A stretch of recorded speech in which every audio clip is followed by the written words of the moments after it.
안녕하세요. 다빈치 스탁의 구독자 여러분. 오늘은 17세기 네덜란드에서 발생한 역사상 최초의 경제 거품 튤립 버블에 대해 이야기해 보겠습니다.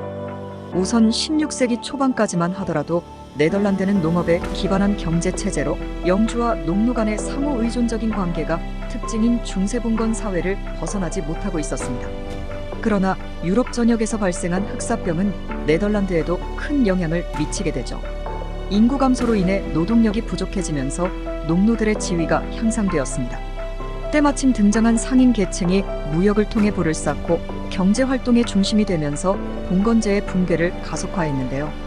특히 북해와 발트해를 연결하는 해상 무역로가 중요한 역할을 하는 네덜란드는 지리적 위치 덕분에 무역의 중심지로 성장할 수 있었습니다.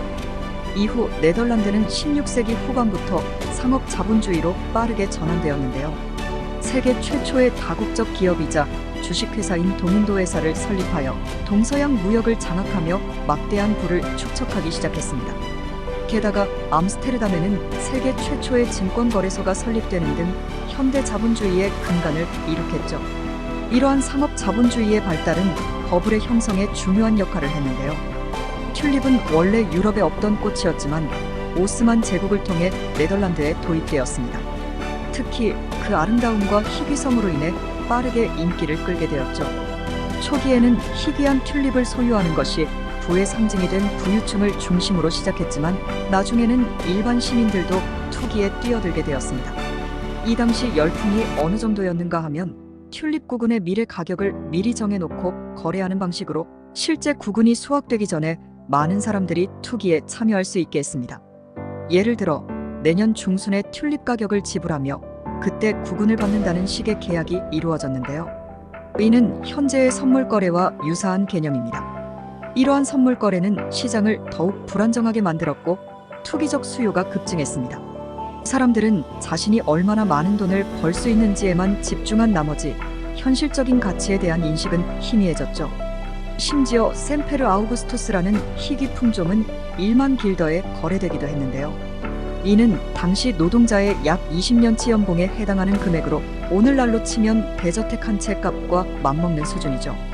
그러나 1637년 2월 튤립 가격이 너무 높아지자 식물 애호가들과 같은 실제 수요자들은 구매를 포기하기 시작했습니다.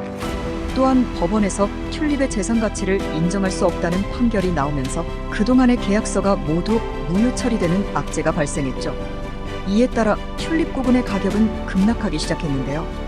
공포에 빠진 투자자들이 한꺼번에 시장에서 빠져나가려고 하면서 거품 붕괴를 가속화시켰고 이때 발생한 충격은 한동안 네덜란드를 혼란에 빠뜨렸죠. 이와 같은 인간의 광기와 욕심에 의한 버블은 시간이 지나도 변치 않고 반복되고 있는데요. 2008년 서브프라임 위기 이후 시중에 풀린 풍부한 달러는 비트코인이라는 투기적 자산을 탄생시켰습니다. 그리고 튤립이 그러했던 것처럼 챗GPT라는 신문물은 엔비디아라는 광풍을 몰고 오기도 했죠. 하지만 18세기 초 영국과 프랑스에서 발생했던 남해, 미시시피 버블, 20세기의 닷컴 버블 등 역사는 반복적으로 우리에게 경고의 메시지를 던지고 있습니다. 따라서 우리는 이러한 역사적 교훈을 통해 투기적 열풍에 휩쓸리지 않고 항상 경각심을 가지고 시장을 바라볼 필요가 있습니다.